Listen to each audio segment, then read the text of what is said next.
টি-20 বিশ্বকাপ। চলতি ক্রিকেট বিশ্বকাপে ভারত পাকিস্তান মহারণাজ। এ গ্রুপে ভারত প্রত্যাশিত বড় জয়ে আসা শুরু করলেও যুক্তরাষ্ট্রের কাছে হেরে প্রথম রাউন্ড থেকে বিদায়ের শঙ্কায় পাকিস্তান। নিউ ইয়র্কের ইস্ট মিডোতে বাংলাদেশ সময় রাত 8:30টায় শুরু হবে চিরপ্রতিদ্বন্দ্বীর উত্তাপ ছড়ানো এই ম্যাচটি। শহীদ খানের রিপোর্টে রয়েছে বিস্তারিত। কর্নার টাইগার শব্দযুগল বিখ্যাত হয়েছে পাকিস্তানের গ্রেট ইমরান খানের সৌজন্যে।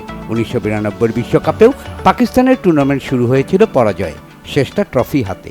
আরও একবার কোণঠাসা পাকিস্তান। সমস্যা হলো 32 বছর আগের ক্রিকেট এখন আর নেই।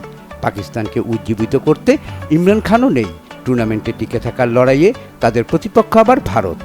আইসিসির ইভেন্টে যাদের বিপক্ষে ব্যর্থতার পাল্লাটাই ভারী বেশি।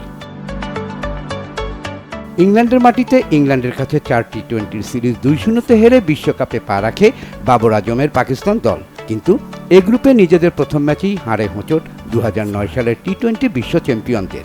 হারটাও আবার আইসিসির সহযোগী সদস্য দেশ যুক্তরাষ্ট্রের কাছে সুপার ওভারে। স্বাগতিকদের 18 রানের জবাবে 13 রানে শেষ পাকিস্তানের জয়ের আশা।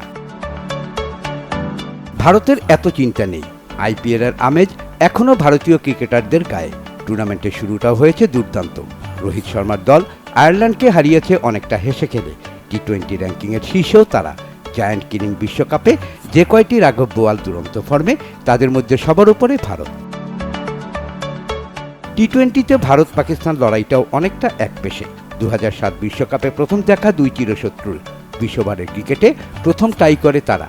সেবার ফাইনালে পাকিস্তানকে হারিয়ে শিরোপা হাতে নেয় মহেন্দ্র সিং ধোনির ভারত। 12 ম্যাচের মোকাবেলায় 8টিতেই জয় পেয়েছে টিম ইন্ডিয়া। বিশ্বকাপ মঞ্চের 4 বারের সাক্ষাতে 3 বারই জয়ী তারা। বাবর আজমদের একমাত্র অনুপ্রেরণা 2021-এ ভারতকে 10 উইকেটে হারানো। মার্কিন মুল্লুকে ক্রিকেটের সবচেয়ে আকর্ষণীয় এই লড়াই দেখতে মুখিয়ে আছে দর্শকরা। তবে ম্যাচটা হবে কিনা তা নিয়েই আছে ঘোর অনিশ্চয়তা। ওয়েদার ফোরকাস্ট বলছে 9 জুন সারাদিন বৃষ্টি হওয়ার সম্ভাবনা আছে নিউ ইয়র্কে। গ্রুপ পর্বের ম্যাচে কোনো রিজার্ভ ডে রাখা হয়নি।